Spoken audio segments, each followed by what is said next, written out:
Hello and welcome to Pass the Pitch. Today we're going to have some fun with two guests where we're going to talk a little bit about sales and account management. Now, everyone loves to say that sales and account management work together, but the truth is that most customer frustration is created long before an account manager ever enters the picture. In this episode, we're going to be unpacking what really happens in the pre-handoff phase. So, from first conversation to signed agreement, what makes an account move into account management phase, and when do you get sales back in if there's new opportunity? Why the first yes can actually determine the strength of every yes that follows.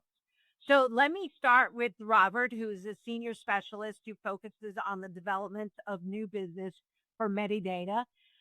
Welcome to the show, Robert. Thanks, Anna. Glad to be back. Thank you for having me.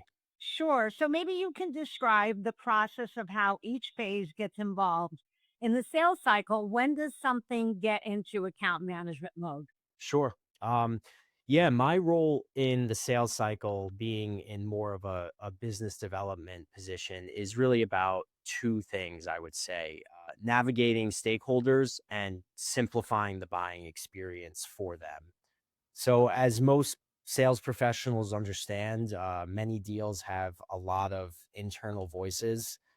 In my world, that may be clinical, technical, financial, but a part of winning that first yes is kind of getting all of those priorities on one path. So I think once the customer agrees on a problem that we're trying to solve together, that's when we can transition into introducing them to a broader team. Terrific. So now let me welcome Madison here, who is a client director for Artabase. Welcome to the show, Madison. Thank you so much for having me. Sure, my pleasure. So let's talk about what now I understand your role is you focus on client relationship management, account oversight, strategic solutions. So please describe your mission leading to getting the deal once the deal closes. So, yes, I encompass kind of the entire sales process from doing the business development to I also am the account manager. So, I'm overseeing everything once the client has been signed. But once the deal closes, my job is to protect the momentum to the best that I can. So, I am owning the handoff, but I like to think of it not as a baton pass, but the client just feels the continuity between when I'm first starting with them, telling them what I'm going to do for them to sing through that entire process. Right, and continuity, that's a golden nugget, and that's typically what I call, like, little treasures that we uncover while we're doing the podcast, but that's the key, I think, to client success always is the continuity. So the irony is that sales support, account management are all judged by the same outcome, customer success, but at completely different altitudes and timelines. So often the gap gets created when there is not that healthy handoff or that healthy level of communication. Often there's the expression of too many cooks in the kitchen, which can hinder the success. So let me kind of move on to another area. I call it the trigger question. Now, this can be an uncomfortable question, Rob. I'm going to start with you. When do you see the process bringing the next level into the process? And now either it's support or it's account management, not so much what the handbook or the playbook tells you what to do, but what you actually wind up doing. Honestly, I think this, for me, it usually happens when the deal starts to feel real. And what I mean by that is if the solution becomes a little bit more technically complex, if pricing needs validation, or if the customer wants credibility from one team that can actually deliver that, that's when I'll loop somebody in. And kind of as I said before, I think the goal isn't adding people for the sake of it, but it's bringing in the right expertise at the moment that would increase the buyer's confidence. Right. So another golden nugget I would say is when the deal feels real. That is so critical because it's that transition phase of pie in the sky. This could be an opportunity to where actually you start getting some traction, and there is where it makes sense to assemble the right people that are involved. Madison, when do you wish you were pulled into the process as you focus on the relationship and possible growth? Honestly, earlier the better for me. So I am a little bit different. I'm in staffing. So we don't really have a product we're selling or a service, I guess you would say, is providing a candidate. But earlier the better that I'm involved and I can lay out what the relationship is going to look like and I can explain to them how the rhythm is going to work between me and my team. So if I'm going on site to a client, I typically bring a recruiter with me, and so that they understand who they're going to be working with when they're getting a candidate over, what that process is going to look like, as well as I go forward to introduce them to my onboarding team, just so they know who's going to be involved. I never want, like you said, too many cooks in the kitchen, but I do want them to know who they're going to be working with on a day to day to make sure those relationships work out as well too, because I'm not a one person show.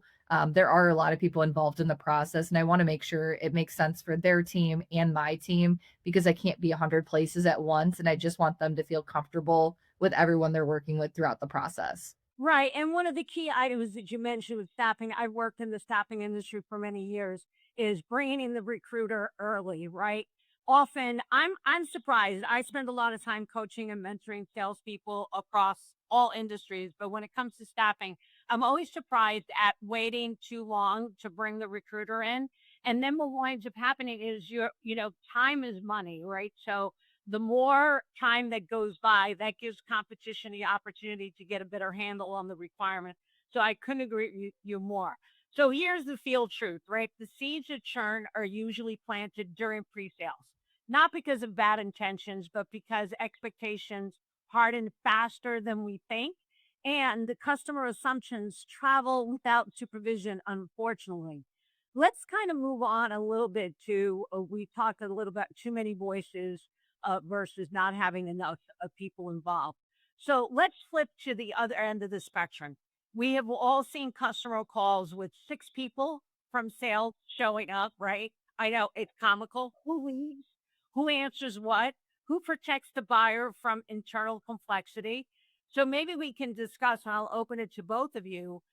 How many voices are valuable? What's noise? How do you interpret and how do you have that level of continuity that we talked about up front be consistent even with so many people present in the sales cycle?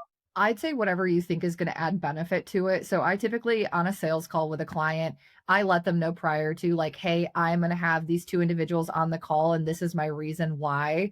So I think giving a foundation of why you would want them on the call. So if it's I have someone that works in healthcare, they're a healthcare recruiter, they know the ins and outs, or this is someone that works on the software side that's going to understand your system a little bit more. But I think giving reason of why they're on the call, and if they add benefit, there's a great reason. If you just have someone listening in, you guys know we have AI now. There's so many listening tools that can take notes for you. So I don't think it needs to be someone on just to do telephone, but someone that's really going to add benefit to the call to make the client feel more comfortable and to make your team feel more comfortable to work on their service or product that they have at hand. Great point. Robert, from your perspective? Yeah, I was just gonna say I think that's spot on.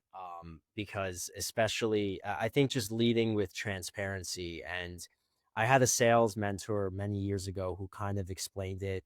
And he said, just try and think of it like a quarterback model on a football team. And the account manager is the quarterback. But when you need some sort of expertise or support, the right specialist can step in to move that deal forward.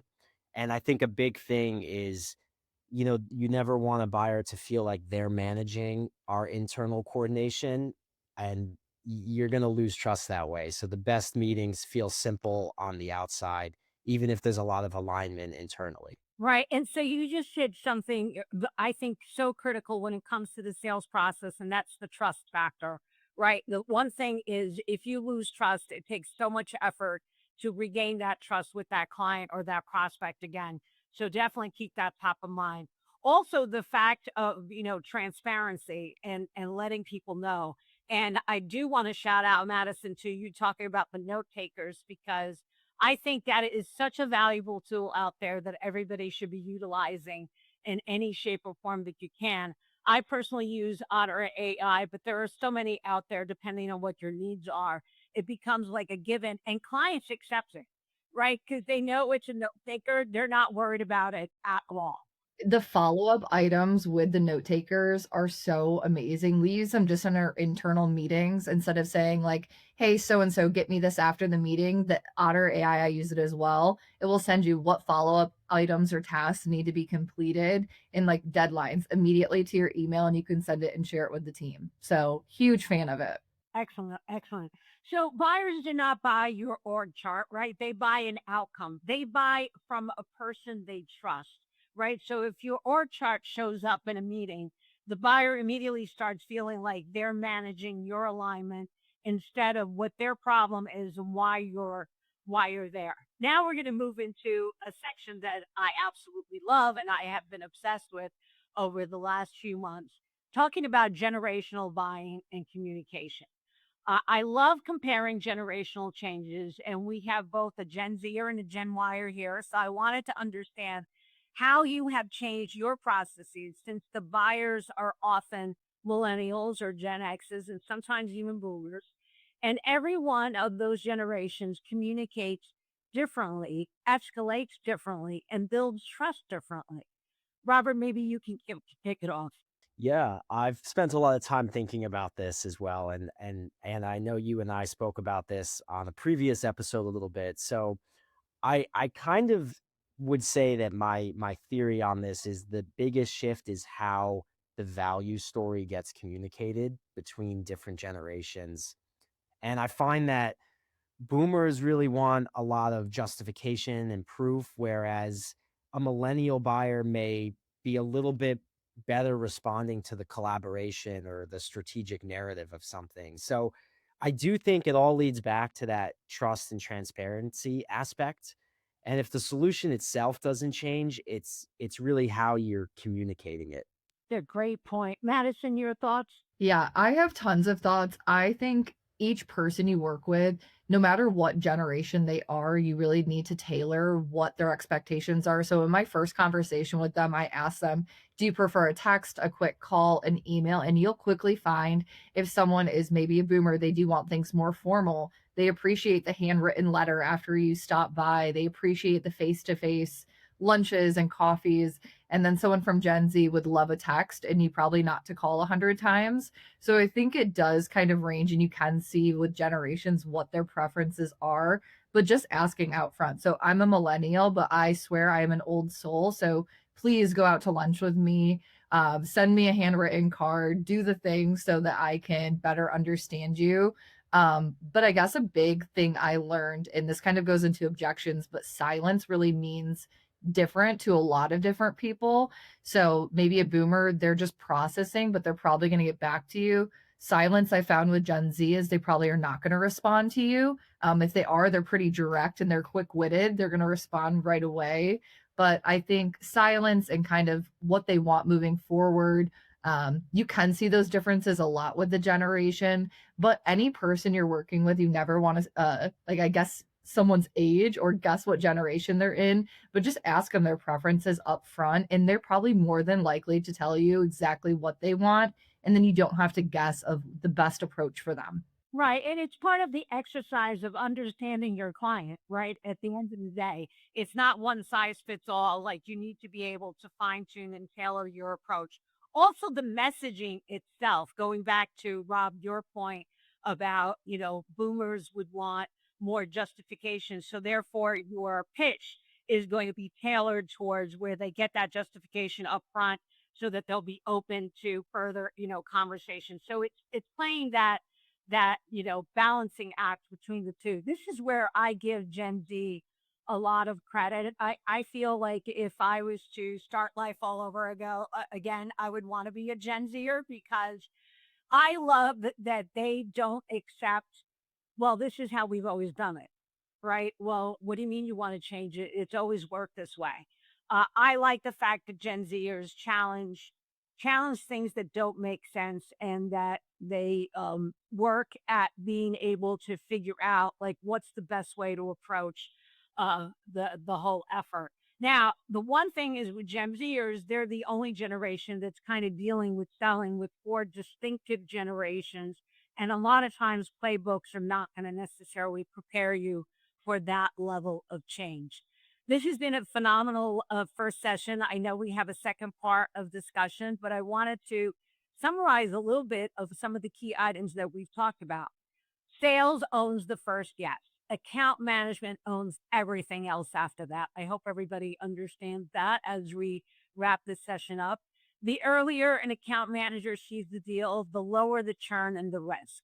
They need to be part of that A team that figures out what's going to keep this client engaged and add on future business with your organization. And the generational fluency is now a revenue competency, not a soft skill. It will help you in gaining traction with new opportunities. So, my call to action to everyone watching is when does account management get pulled in today? Early, late, or never? Drop it in the comments and we will share what the trends say in part two. Thank you so much.